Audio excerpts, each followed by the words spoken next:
Along Connecticut's coast not taking any chances with this storm. Officials from Fairfield all the way to East Haven say they're prepared for whatever Sandy has in store. News 8's Annie Rourke is live in News 8 Control with that. Annie? Anna and Darren, we're told this storm could last 36 to 40 hours. That is a pretty long time. So towns that are at the greatest risk say they will do whatever is necessary to keep everyone safe.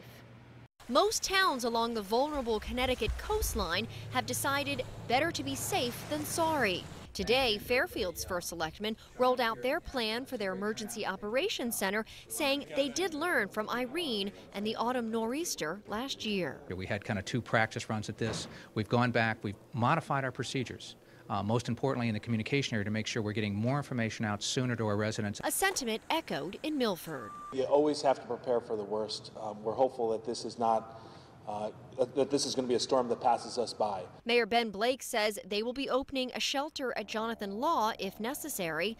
They did have to evacuate some areas here last year when Irene hit as the floodwaters rose to a dangerously high level. Strong winds were also a factor, plunging many into the dark for days and days.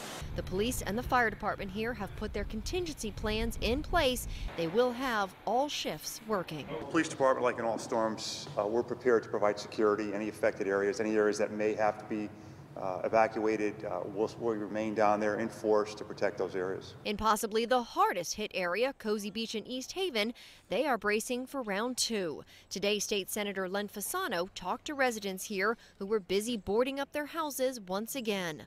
Fasano says Irene taught the state where our weaknesses are. So with Sandy bearing down, our plans now are better. Both before the storm for prep, during the storm in the event that there's some rescues or other emergencies, and then probably equally important is after the storm, making sure people get electricity as quickly as possible.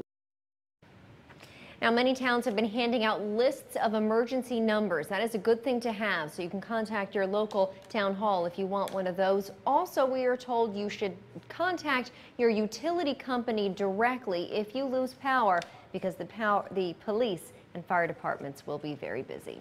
Live in News 8 Control, Annie Rourke, back to you.